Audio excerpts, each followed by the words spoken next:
ఒకరోజు మా కజిన్ నేను అర్జున్ మాల్లో క్లోజ్గా ఉండటం చూసింది. ఆ న్యూస్ మా పేరెంట్స్కి వైల్డ్ ఫైర్లా స్ప్రెడ్ అయింది.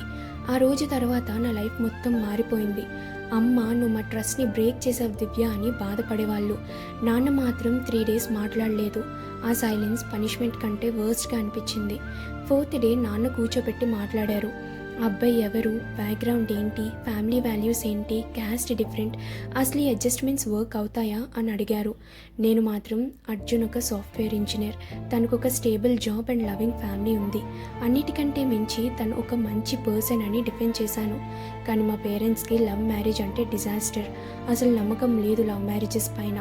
ఒక 2 మంత్స్ డైలీ ఇదే వార్ నడిచేది. లాస్ట్కి నాన్న తన ఫైనల్ డెసిషన్ చెప్పారు. సరే దివ్య, నువ్వు విన్ అయ్యావు, చేసుకో పెళ్ళి, కానీ ఒక కండిషన్. ఆ కండిషన్ నా లైఫ్ని తారుమారు చేసింది. అసలు ఆ కండిషన్ ఏంటో తెలుసుకోవాలి అంటే నెక్స్ట్ పార్ట్ కోసం సబ్స్క్రైబ్ చేసుకో.